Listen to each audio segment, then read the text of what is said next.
Tout à l'heure, j'ai expliqué, j'ai donné mon point de vue, mon appréciation sur le rôle de l'OTAN, sur la crise ukrainienne. Bien sûr, tout à l'heure, le secrétaire général de l'OTAN a diffusé des propos sur la Chine, tel ou tel. La Chine a la crédibilité ou bien n'a pas de crédibilité. Donc, la Chine... enfin, donc, la Chine comme l'Ukraine sont des pays indépendants. Oui. La Chine est un pays indépendant. Nous avons des relations normales, des relations de coopération normales, avec, même avec les pays membres de l'OTAN. Nous avons, la Chine entretient toujours des relations normales avec ces pays-là. Oui. Et nous avons, tous les pays ont le droit de choisir leurs partenaires, ont le droit de faire la coopération universelle avec les autres nations. Ça, c'est normal. On peut faire le commerce, on peut faire des projets, on peut faire des échanges politiques ou professionnels. Ouais. Donc,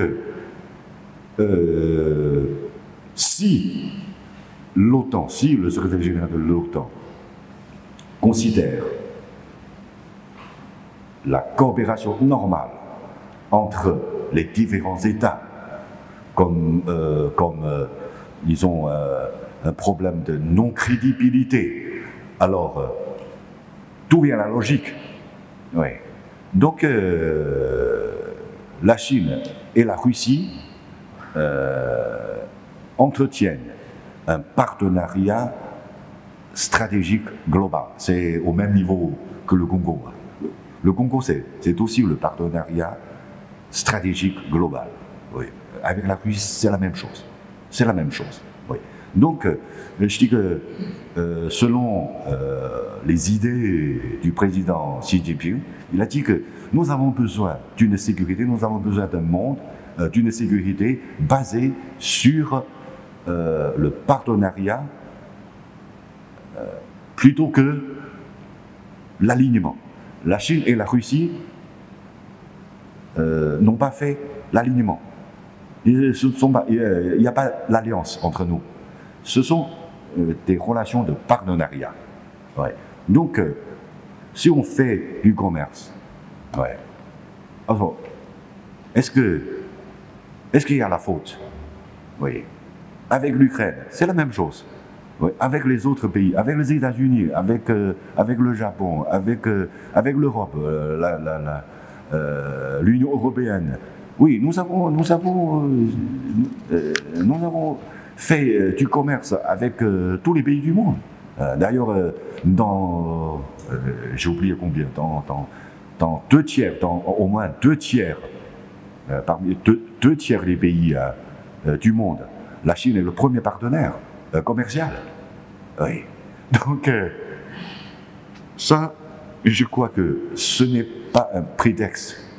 Ce n'est pas un prétexte. Donc, pourquoi la Chine ne peut pas, n'a pas le droit, ouais, disons, de fournir un bien public, ouais, à notre humanité, pour sauver, ouais, notre humanité, pour apaiser la crise, ouais, pour créer une atmosphère de sécurité, n'est-ce pas?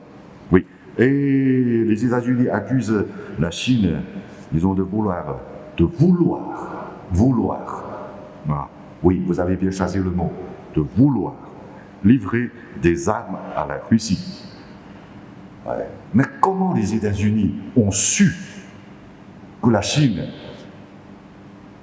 oui, vouloir, ouais.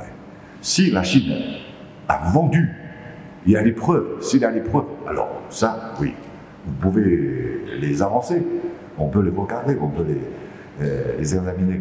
Mais c'est juste un vouloir, juste un vouloir. Ça c'est quoi? Oui. Si Alors, peut-être qu'ils ont toujours la logique, ils ont de vouloir ses pouvoirs. Ah, n'est-ce pas? Alors, ça, pas seulement à l'égard de la Chine, il y a des mensonges. Mais depuis, même avant, avant et après la crise ukrainienne, des mensonges, des rumeurs circulent, des cours partout, oui. Surtout la presse, certains médias, des médias, disons, qui ont une grande influence dans le monde. Ouais. L'opinion publique est contrôlée, et forcée même. Ouais. Il y a une seule opinion, c'est que, vous le savez ce que c'est. Ouais. S'il y a une idée différente, on le bloque, on efface immédiatement, n'est-ce pas? Que la crise, est-ce que vous avez remarqué, disons, des points de vue différents? Non. Ouais, non. Donc, vous comme nous, chez vous comme chez nous, ou bien dans beaucoup de pays, les gens ont subi un lavage de cerveau. Oui. On vous a imposé un point de vue universel. Ce n'est pas démocratique, n'est-ce pas? Ce n'est pas démocratique. Oui. On est interdit de dire autrement.